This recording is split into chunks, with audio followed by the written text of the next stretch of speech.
اگر آپ ایک ایسے انسان ہیں جس نے ماضی میں کچھ ایسی غلطیاں کی ہیں جس کی وجہ سے آپ کا حال اور مستقبل خطرے میں ہے، پیسے کی کمی ہے، کوئی رشتہ چھوٹ گیا ہے یا کوئی اور بھی معاملہ جو آپ کے حق میں نہیں جاتا، تو اس کے لیے اپنے آپ کو بلیم کرنا چھوڑ دیں. Just forgive yourself. اپنے آپ کو معاف کر دیں. بہت مشکل ہے اور یہ بات سننی عجیب ہے کہ ہم کیسے اپنے آپ کو معاف کر سکتے ہیں. ہم اپنے آپ کو خود پنش کر رہے ہوتے ہیں، خود سے ٹارچر کر رہے ہوتے ہیں اور ہمیں معلوم بھی نہیں ہوتا. ہم اپنے ماضی میں ہی ڈویل کرتے ہیں، وہیں پہ رہ رہے ہوتے ہیں. کاش میں نے ایسے نہ کیا ہوتا، بس یہ غلطی ہو گئی، بس یہاں پہ میرے سے کوتاہی ہو گئی. یہ اپنے آپ کو سزا دینے مترادف ہی ہے. اس بات کو سوچنا چھوڑ دیں کہ یار میں نے ساری زندگی دوسروں کے لیے کمایا، دوسروں کے لیے کام کیے، دوسروں کے کام نکالے، اینڈ میں اکیلی رہ گئی یا میں اکیلا رہ گیا. آپ اپنے آپ کو پنش کر رہے ہیں. چھوڑ دیں، جانے دیں. میں نے بہت سے لوگوں کو یہ کہتے ہوئے سنا ہے کہ میں نے اپنے خاندان کے ہر بندے کو بڑا چڑھایا، بڑا اس کو بزنس میں ہیلپ کیا، میری باری آئی کسی نے میرا ساتھ نہیں دیا، میرے سے نیچے والے لوگ میری مدد سے کدھر اوپر پہنچ گئے اور میں ان کے دغے اور ان کے دھوکے بازیوں کی وجہ سے ادھر ہی رہ گیا یا رہ گئی. تو اب کیا؟ جو ہونا تھا وہ ہو گیا، ماضی گزر گیا، جانے دو، آگے بڑھو. تم اگر اتنے قابل تھے کہ لوگوں کو اوپر پہنچا رہے تھے تو وہ قابلیت تھوڑی سی اپنے آپ پہ بھی آزما لینی تھی، خود بھی اوپر چڑھ جانا تھا. اس کا مطلب ہے جو اوپر چڑھے ہیں ان میں بھی کوئی بات تھی. ٹھیک ہے، آپ ایک رنگ آف دا لیڈر بنے ان کے لیے، ایک سیڑھی بنے ان کے لیے، لیکن ان میں خود بھی کچھ تھا، وہ اوپر چلے گئے. آپ کیوں ہر کسی کے لیے رنگ آف دا لیڈر بنے رہے؟ ہر کوئی آپ پہ پیر رکھ کے اوپر چڑھ گیا، آپ بھی چڑھ جاتے کسی اور کے اوپر پیر رکھ کے یا اپنی اتنی قابلیت سے. اپنے آپ کو یہ پنش کرنا چھوڑ دیں. اس کا مطلب ہے اب آپ پروگرس نہیں کرنا چاہ رہے ہیں، اب آگے نہیں بڑھنا چاہ رہے ہیں، آپ رک گئے، اسٹیگننٹ ہو گئے ہیں. اور آپ کو پتہ ہے پانی بھی کسی جگہ اگر رکا رہے نا بدبو آ جاتی ہے، اس میں مچھر اور کیڑے پیدا ہونے لگ جاتے ہیں، تعفن ہی تعفن رہتا ہے پھر. تو اپنے آپ کو معاف کرنا سیکھیے، اور معاف کرنے کا ایک ہی طریقہ ہے کہ ماضی کو بھول جائیے. اگر ماضی میں کچھ لوگوں نے آپ کو محبت میں دھوکہ دیا، بھول جائیے، وہ آپ کے نصیب میں تھے ہی نہیں، یا آپ ان کے قابل نہیں تھے یا وہ آپ کے قابل نہیں تھے. ہر دفعہ آپ ہی بڑے پردھان نہیں ہوتے، کئی دفعہ پہ آپ بھی لو ہوتے ہیں دوسرے کے لیے، تبھی وہ آگے بڑھ جاتے ہیں.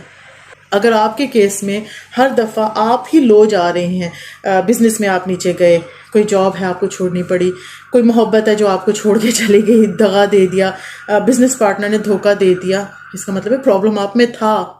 اس کو سوچیں کہ وہ کیا تھا، اور اگر نہیں سوچ سکتے تو بھول جائیں، وہ زیادہ بہتر ہوگا بجائے اس پہ سوچنے کے. آج کے اپنے آپ پہ کام کریں کہ یار پہلے جو تھا یا نہیں تھا جانے دو، اب تو دیکھو اب کیا چاہیے. فار ایگزامپل آج کل کے زمانے میں ہمیں چاہیے کہ اگر آگے بڑھنا ہے تو AI سیکھیں اور آن لائن بزنس کریں. اسلام میں تو ویسے بھی ایک مسلمان کے لیے کاروبار لکھا گیا ہے، کاروبار میں ہاتھ ڈالیں، ڈیفرنٹ چیزیں دیکھیں. آج کل کا دور ایسا ہے کہ اسکل بہت کام کرتی ہے، اسکل سیکھیے، اپنے آپ پہ ورک کیجیے، بجائے اس کے کیا بیٹھ کے یہی سوچتے رہیں یار پہلے میں ایسے ہوتا تھا یا تھی، لوگوں نے ایسے میرا فائدہ لے لیا اور اب میں ایسی ہوں. نہیں ہو سکتا آپ جھوٹ بول رہے ہو سکتا ہے آپ کو اپنے بارے میں ایک سیلف آبسیشن ہو کہ میں ایسی تھی یا ایسا تھا کہ لوگوں نے میرے سے فائدہ لیا اور وہ کہاں سے کہاں پہنچ گئے. اٹ مینس ان میں کچھ تھا جو کہاں سے کہاں پہنچ گئے، آپ وہیں پہ ہیں. تو کیوں ہے آپ وہاں پہ؟ آپ کو بھی وہاں پہنچنا چاہیے تھا نا، بے شک ان سے پہلے یا ان سے بعد میں کوئی پرابلم نہیں، لیکن آپ کیوں ہیں یہاں پہ؟ آپ وہاں پہ کیوں نہیں ہیں؟ کچھ تو کمی رہی ہوگی. اب بجائے دوسروں کو بلیم کرنے کے اور خود کو کوسنے کے آگے بڑھیے. اگر آپ بیٹھ کے اپنے آپ کو کوستے رہیں گے نا تو آپ نے اپنے آپ کو معاف نہیں کیا. اور دیکھیں کوئی بری بات نہیں ہے، یہ جو باتیں میں کر رہی ہوں اس سے گلٹ میں مت چلے جائیے کہ ہم بھی برے، ہم یہ بھی ایک بہت بڑا عذاب ہوتا ہے جب انسان یہی سوچنے لگ جائے ہاں جی میں ہی سب سے برا ہوں، سارے مجھے ہی سنا رہے ہیں، سارے یہ کیا. یار be positive, please be positive, have some positive attitude in life. اور پازیٹیو ایٹیٹیوڈ ہی آگے لے کے جاتا ہے. نیگیٹو ایٹیٹیوڈ میں آپ پیچھے. اکثر لوگ بہت اچھے ہوتے ہیں لیکن وہ نیگیٹو ایٹیٹیوڈ رکھتے ہیں. وہ بہت اچھے ہوتے ہیں, بہت ہمبل ہوتے ہیں, واقعی میں لوگ ان کو نا اسٹیپنگ سٹونز کے طور پہ یوز کرتے ہیں. وہ بہت اچھے ہوتے ہیں, وہ نیگیٹو ہوتے ہیں. ان کی یہ سوچ نیگیٹو ہوتی ہے, ہر کوئی میرے سے ہی فائدہ لے گیا, میں ہی پیچھے رہ گیا. کچھ لوگ خود ہی مانتے ہیں میرے میں کوئی کمی ہوگی. کیوں بھائی, کیوں نیگیٹو سوچنا؟ بس پازیٹیو سوچو, آگے بڑھو, اپنے آپ کو معاف کرو, اپنے آپ کو معاف کرو اور اپنے پیرنٹس کو معاف کرو. یہ بات شاید آپ کو کوئی نہیں بتائے گا. میں نے بہت زیادہ لوگوں کو یہ گلے کرتے دیکھا ہے کہ ہمارے پیرنٹس ایسے تھے نا, اس وجہ سے ہم ایسے ہو گئے. اگین, ڈونٹ جج people, just walk a mile in their shoes.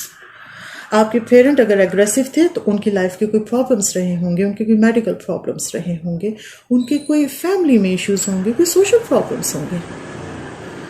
وہ کس وجہ سے پریشان تھے, آپ کو غصہ کر رہے تھے, ہم نہیں جانتے. ہاں, جب ہم بڑے ہوئے ہیں, ہم پیرنٹس بنے ہیں, ہمیں پتہ چلا ہم نے کتنی دفعہ اپنی اولاد کو ڈانٹا ہے, لگا بھی دی ہیں. اس وقت اپنا مینٹل سٹیٹس سوچا تھا, کتنے پریشان تھے ہم لوگ. میں نے زندگی میں ایک چیز میں انتہائی سکون حاصل کیا, انتہائی سکون. جس وقت میں نے یہ سوچا کہ آج جو ہم اپنے بچوں کے لیے کر رہے ہیں, جتنا پیار ہم اپنے بچوں کے لیے رکھتے ہیں, الحمدللہ یہی پیار ہمارے والدین نے ہمارے لیے رکھا. ہمیں کیوں لگتا ہے کہ بس ہم ہی ہیں جو دنیا میں اپنے بچوں سے سب سے زیادہ پیار کرتے ہیں؟ ہو سکتا ہے کسی کے ماں باپ بہت غصے والے ہوں, لیکن انہوں نے پالا, آپ کو پڑھایا, اس قابل بنایا کہ آپ اس دنیا میں سر اٹھا کے چل سکیں, اور سر اٹھا کے نہیں بھی چلتے کم از کم زندہ ہی رہ سکیں. یہ بھی ان کا بہت بڑا احسان ہے ہم پہ. چھوڑ دیں اپنے والدین کو بلیم کرنا کہ ہمارے والدین کی وجہ سے ہم کامیاب نہ ہوئے. ابو کوئی جائیداد ہی نہ چھوڑ کے گئے, ابو ایک گھر ہی بنا جاتے تو شاید ہم اس میں رہ لیتے. ابو نے صحیح تعلیم نہیں دلوائی, ابو نے سفارش کر دی ہوتی تو آج میری جاب لگ گئی ہوتی. اس دن ابو نے رشوت نہیں دی نا, نہیں تو میں اچھا خاصا کالج میں ایڈمیشن لے کے آج ڈاکٹر بنی ہوتی یا بنا ہوتا. آپ نہیں جانتے ان پہ کیا گزر رہی تھی. آج اگر میرا بچہ چاہتا ہے کہ وہ کسی بڑے کالج میں جائے اور میرے پاس پیسے نہیں ہیں اس کو اس کالج میں یا یونیورسٹی میں ایڈمیشن دلانے کے لیے, جو پیرنٹس ہیں نا وہ اس وقت میری فیلنگس کو سوچیں گے. جو وہ بھی ہیں مطلب کہ ابھی اتنا افورڈ نہیں کر سکتے, وہ تو بہت زیادہ اس چیز کو فیل کریں گے, ریلیٹ کریں گے کہ اس وقت ماں باپ کے دل پہ کیا گزر رہی ہوتی ہے کہ یار کہاں سے کیسے پیسہ آ جائے, میں اپنے بچے کو اس یونیورسٹی میں ڈال دوں, اس کالج میں ڈال دوں, کچھ ہو جائے. لیکن وہ نہیں کر سکتے. اور پھر وہی بچے پھر آگے جا کے ہمارے ابو نے تو ایسے کیا, تو ہماری امی نے ایسے کیا, ہمارے ابو نے ایسے کیا, ہماری امی نے ایسے کیا. پھر تم کسی قابل تھے, تم اچھے ہو جاتے. بڑے لوگ ہیں جن کے تو ماں باپ بھی نہیں تھے, یتیم پلے ہیں, پھر بھی کہاں سے کہاں پہنچے ہیں وہ لوگ. دوسرے لوگوں کو اپنے لیے بلیم کرنا چھوڑ دیں, بالکل چھوڑ دیں. آپ میں کچھ ہوتا نا, آپ فن خواہ ہوتے. آپ فن خواہ نہیں ہو, اس لیے آپ میں ہی کچھ نہیں تھا. تو دوسرے لوگوں کو بھی بلیم کرنا چھوڑ دیں, اپنے پیرنٹس کو بھی بلیم کرنا چھوڑ دیں, اور یقین مانیے اپنے آپ کو بھی بلیم کرنا چھوڑ دیجئے کہ اینڈ میں زیادہ تر ہماری قسمت اللہ ہی نے لکھی ہوتی ہے. اب یہ بھی ایک بڑا لمبا ٹاپک ہے کہ قسمت ہمارے اپنے ہاتھ میں ہوتی ہے, کسی اور دن ڈسکس کر لیں گے. لیکن بہرحال کن فیکون پہ تو ہم یقین رکھتے ہیں, تو کن فیکون ہوتا ہے کچھ لوگوں کی زندگی میں. تو اگر خوش رہنا چاہتے ہیں, یہ آپ کا ماضی ہے, ٹھیک ہے. میں فلموں کی بڑی دلداتا ہوں, میری اکثر مثالیں جو ہے نا فلموں سے آئیں گی. تو ہیری پوٹر میں وولڈیمورٹ یہاں پہ اپنی وانڈ رکھ کے نا میموری سٹرینڈز نکال کے اس کو ایک کالڈرون میں ڈالتا رہتا ہے. جب ضرورت ہوتی کوئی نہ کوئی میموری نکال کے دیکھ لیتا ہے اس میں کیا لکھا تھا, جیسے البم ہوگی میموریز کی. تو آپ لوگ بھی نا اس وانڈ کو لے کے نا ایسے اپنی میموری سٹرینڈز نکالیے اور کالڈرون میں ڈالتے رہیے, اور بھول جائیں, اس پہ ڈھکن ڈال دیجیے, اس کو خالی کریں, بالکل خالی کریں. ماضی میں جو کوتاہیاں ہوئیں بھول جائیں. ماں باپ نے کچھ برا کیا, سوچیں ان کے کیا حالات تھے. وہ ماں باپ تھے, جیسے آپ اپنے بچوں سے پیار کرتے ہیں آپ کے ماں باپ سیم اس طریقے سے آپ کو پیار کرتے ہیں. مجھے نہیں اچھا لگتا جب لوگ اپنے ماں باپ کو بلیم کر رہے ہوتے ہیں, مجھے بالکل نہیں اچھا لگتا, لیکن لوگ کرتے ہیں. بھول جائیے کہ آپ کے دوستوں نے کیا برا کیا, آپ کے بزنس پارٹنر نے کیا برا کیا, بالکل دماغ سے نکال دیجیے. ہر دفعہ آپ کے لیے ایک نیا سٹارٹ تیار ہوتا ہے، اس سٹارٹ بٹن کو دبانا سیکھیے، اپنے آپ کو اس قابل بنائیے کہ آپ کے لیے ہر قدم پہ ایک سٹارٹ بٹن ہو، اور اگر نہیں ہے تو صبر کیجیے، کچھ کر بھی نہیں سکتے آپ، صبر ہی کیجیے، صبر اتنے خوبصورت طریقے سے کیجیے نا، وہ صبر ایوب رکھیے نا کہ رب تعالیٰ کو آپ پہ پیار آ جائے، ایسا صبر رکھیں کہ اللہ آپ سے پیار کرنے لگے، کہ یہ تو صبر ایوب کی یاد دلاتا ہے۔ گو کہ ہم ایسا صبر نہیں کر سکتے، لیکن مشکل بھی نہیں ہے، بس یہ سوچ لیں جو کرتا ہے اللہ کے ساتھ کرتی ہے، جو ہو گیا اللہ کی ذات نے کیا، جو آگے ہوگا اللہ کی ذات کرے گی۔ آگے کے لیے دعا کریں، اپنے آپ کو معاف کریں، اپنے آس پاس کے لوگوں کو معاف کریں، خاص طور پہ اپنے والدین کو معاف کریں، آگے بڑھیے، خوش رہیے، خوش رکھیے۔ اللہ حافظ۔